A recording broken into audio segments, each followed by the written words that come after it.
ব্যারাকপুরের সুকান্ত সদন প্রেক্ষাগৃহে কমিশনারেটের তরফে একটি সমন্বয় বৈঠকের আয়োজন করা হয়েছিল। উক্ত বৈঠকে আসন্ন দুর্গোৎসব উপলক্ষে ব্যারাকপুর কমিশনারেট এরিয়ার পুজো মণ্ডপগুলোতে অনায়াসে পৌঁছানোর জন্য পথনির্দেশ সম্মিলিত একটি গাইড ম্যাপ প্রকাশ করা হয়।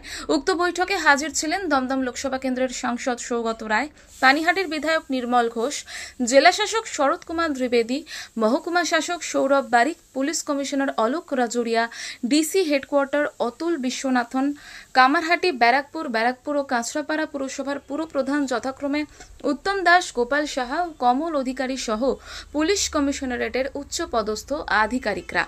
এদিনের অনুষ্ঠান মঞ্চে বেশ কিছু পুজো কমিটিগুলির উদ্যোক্তাদের হাতে সরকারি অনুদানের চেক তুলে দেওয়া হয়।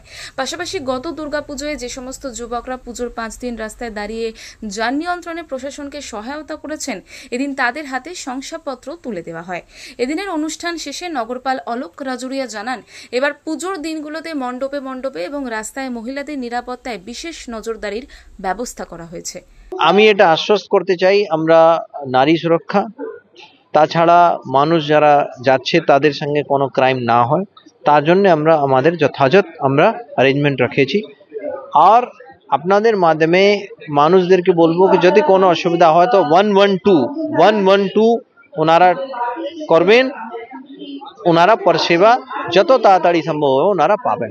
যদি কোনো এমার্জেন্সিতে থাকেন ওনারা, তাহলে 112 ওনারা ডায়াল করবেন। ব্যারাকপুর থেকে প্রতীতি ঘোষের রিপোর্ট, ওঙ্কার বাংলা।